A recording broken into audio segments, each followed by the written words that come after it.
বিসমিল্লাহির রহমানির রহিম। বাংলাদেশ জাতীয়তাবাদী তাঁতি দল মুন্সিগঞ্জ জেলার পক্ষ থেকে আমি মোহাম্মদ আশরাফ হোসেন বাবু, সভাপতি মুন্সিগঞ্জ জেলা তাঁতি দল।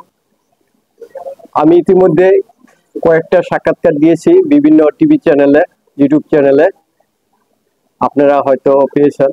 আমি আবারও বলতে চাচ্ছি, আমার মুন্সিগঞ্জ জেলা তাঁতি দলের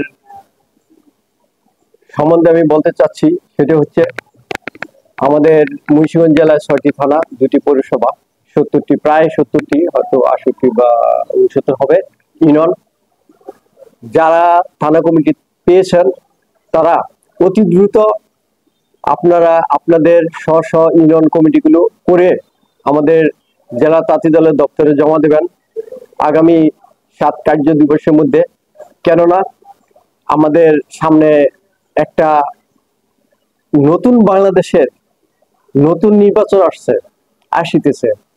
আমরা সেই নির্বাচনের গণতন্ত্রের দ্বার প্রান্তে চলে আসতেছি। তাই আমাদের কমিটিগুলো অত্যন্ত সুন্দরভাবে করতে হবে।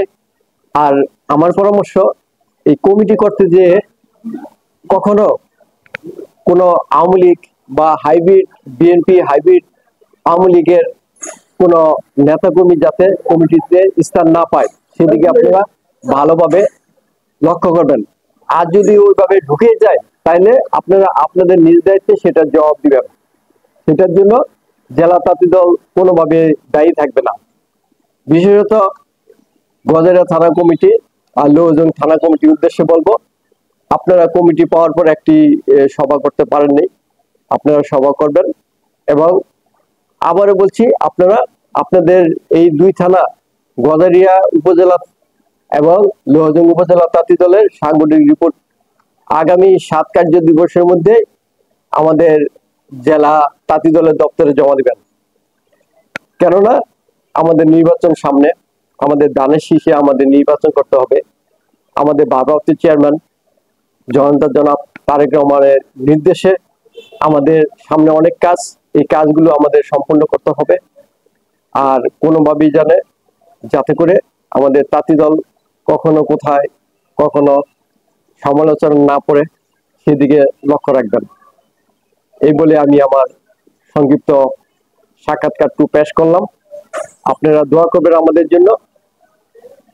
আল্লাহ হাফেজ। বাংলাদেশ জাতীয়তাবাদী তাঁতি দল জিন্দাবাদ। বাংলাদেশ জাতীয়তাবাদী দল জিন্দাবাদ।